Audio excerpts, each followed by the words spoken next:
Right everybody, welcome back to the channel. If you're new, I am the Average Golfer and I have just hit what is the longest ball I've recorded in 2025, and it's the shot behind me. It was recorded with this driver, and underneath here is quite possibly what I would consider the best driver that we have seen in 2025. There are so many improvements in the Ping G440 that you really do not want to miss what I am about to reveal in today's video. Now, one of the most commented posts on any new product review is the fact that these new products are no different than that of older models.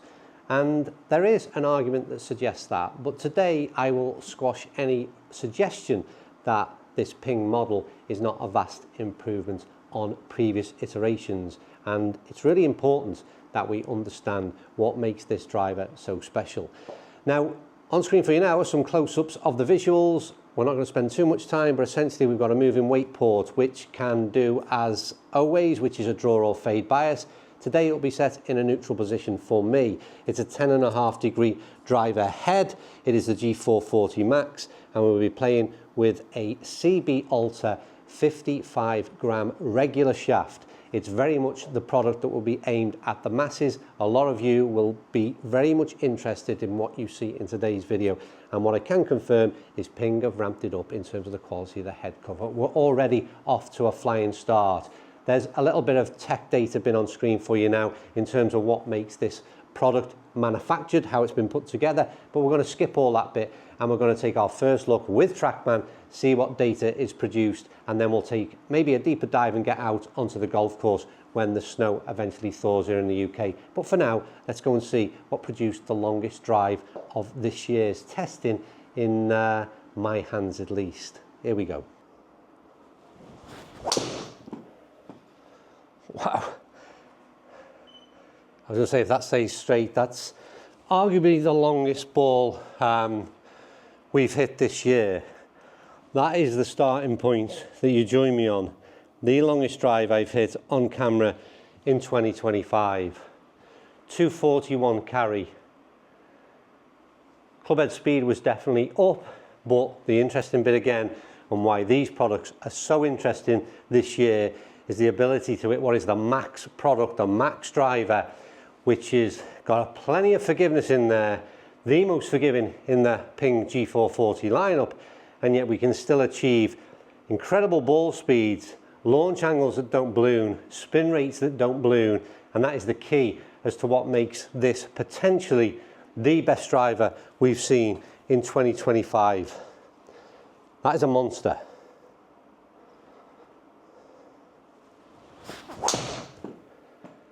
Yeah, we've got 140 on the next ball, 233 carry. Again, just keeping everything within a nice little pocket. All those parameters really good. This could be a real interesting product from Ping. The G440 Max, 10.5 degrees aloft. It's a fairway finder. It's also very much friendly, user-friendly for a lot of average golfers. We love Ping products.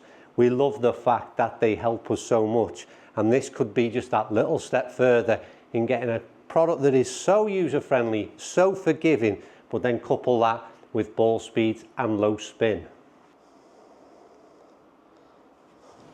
That's dropped off. That's a good point though. That's a real good point to pick up on. Next shot hit, drop off in clubhead speed. Don't know where that hit. I'll have a look now for you on screen in terms of where it hit on the club face. Was definitely a poor swing. I lost track where the camera was then.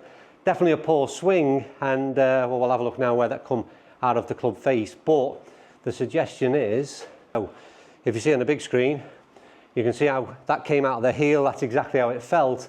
But for me, it's always the more telling message really in terms of forgiveness, because this is another storyline that I keep trying to drive home to many of the viewers, is that forgiveness for me is not where it ends up downrange left or right, because that's your swing characteristics. But this is what forgiveness looks like. An off-centre hit, very much a heely shot. We get 224 carry. We still get a 136 ball speed, and also the spin remains low. So we got what was realistically, with run out, a 250-yard drive off a very poor swing and a very poor strike. And that is what forgiveness really looks like. So the perfect opportunity for you to get in that comment section down below and let me know what are you thinking of what you've seen so far from every brand. And really on this channel, when I say every brand, we've tested Callaway, we've tested the TaylorMade, and now we've seen the Ping release as well. Are you drawn in by any of this that you've seen so far on YouTube? Will you be testing any of them? And if so, let me know which one in the comment section below are you most attracted towards.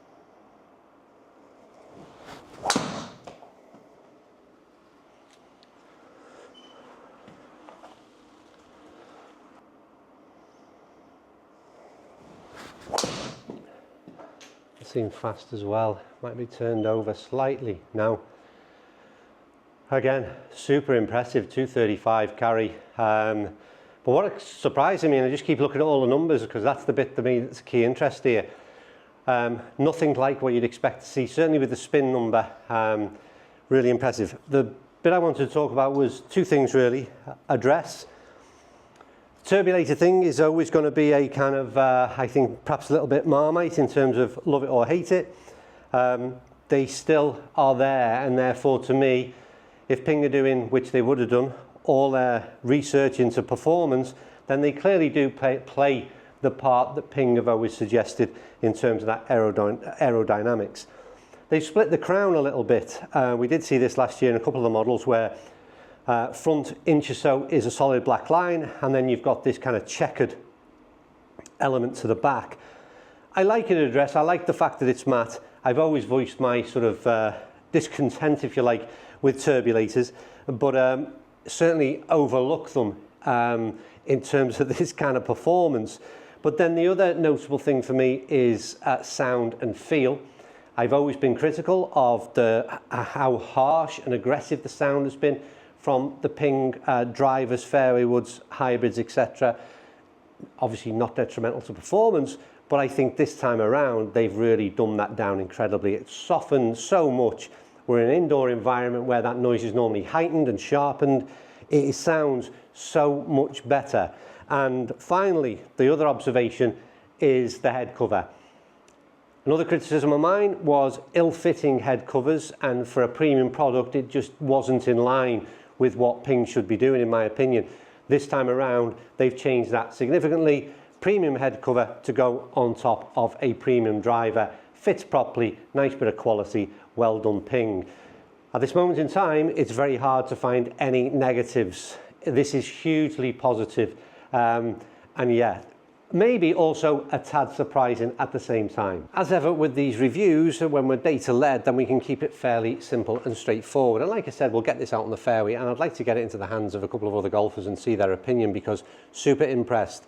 Let's start off with, and there's a story to tell amongst these 10 shots, but we started off with the first shot of the day, which was, let's get to that, 222 carry off a 92 mile an hour club head speed, launch 15-1, 2-3 spin.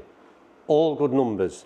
And the thing that's really key here, and a bit to understand as we progress through the numbers, is the club head speed was 92 mile an hour. So again, for a gauge out there, if you understand what your own club head speed is, you'll realise that there's only so much we can achieve with ball speeds, and these whole set of numbers are very efficient indeed. It's been a regular tale I've been talking about in recent weeks, months. We'll step up a little bit and maybe jump to the other end of the spectrum, and we'll go to the longest ball hit this year, and it was a 241 carry. A lot of that to do with is that increased club head speed. So don't forget, from the first shot to what was the fifth shot, we've increased our club head speed by 5 mile an hour. But what you would expect to see is obviously, or you'd hope to see, an increase in ball speed. We got that. But you'd also, perhaps with the Max product in particular, expect to see higher launching, higher spinning. We didn't get that. And that's the real story, in my opinion, of what this driver and a lot of other manufacturers have been trying to achieve, and that's get the Max product, the most forgiving product, into the hands of average golfers with slower swing speeds, but be able to achieve those key parameters. So that was the best ball we hit. We hit a 235 ball, a 233 ball, and a lot in those high 220s. It gave us an average of a 228 carry. Now, I would say that my average has been between 225 and perhaps 235 is where I'd aim to be. So it's right in that ballpark, but the fact that we were able to get it out at 241 gives me plenty of encouragement with sort of where I'm at, which is 95, 96 mile an hour club head speed. Again, look at these averages. So 16.5 launch. Anybody out there who's struggling to launch driver, don't forget this was a 10.5 degree head.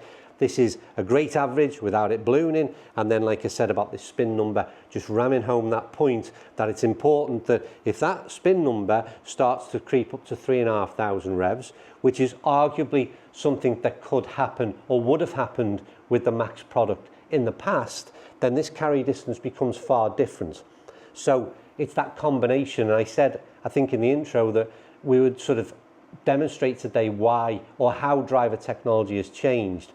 And it's that really, it's that ability to look at all parameters. So don't get confused when you comment, oh, it's no difference than in the past. Well, no, from a carry distance perspective, no, it isn't. We know that ball speeds are governed and there's only so much a manufacturer can achieve, but that is not the only figure that you should be considering when you're buying a new driver. And that's why custom fit is so important, because if you're carrying a driver 225, but that spin number is way up, then arguably you're losing a lot of distance. You've got to get all those parameters right that are optimal to your swing type, your swing speed, how you deliver the club head and the driver in this case. And that's why drivers are different than that of the past, not in necessarily all out ball speed, but in all those parameters, making sure you get the best performance downrange. I'll talk about downrange. I don't often do this because, because it's quite often, as I said, left and right dispersion for me is all about how you put club on ball, your swing. But centre strike being here of the fairway, with it more to the left-hand side, which again, this will be set up weighted slightly towards a draw bias driver, you would imagine. I didn't hit anything weak out to the right at all. Everything was either moving left or straight shot. So really impressed with that, but maybe more impressed with the sort of front to back. And if you take that anomaly out, if you like, we've got this kind of low 220s into the 230 mark, and we've got a very consistent performance. And I mean, like I said, if anybody can come in the comment section below and pick fault with the performance of this driver, push me out the equation, and I think you'd be hard pushed, to be honest with you. It's been so impressive in every aspect, and I can only congratulate Ping on what they've achieved this year in the G440 Max driver. And I'm now going to go on and try the fairway woods, some hybrids, and we'll have a look at what Ping do best, which is design and sell fairway finders, in my opinion. Anyway, that's me done. Let me know what your thoughts are on this performance, the idea of how the club looks and all those other things, and is this going to be on your wish list in 2025? Thank you for watching. I will see you all soon.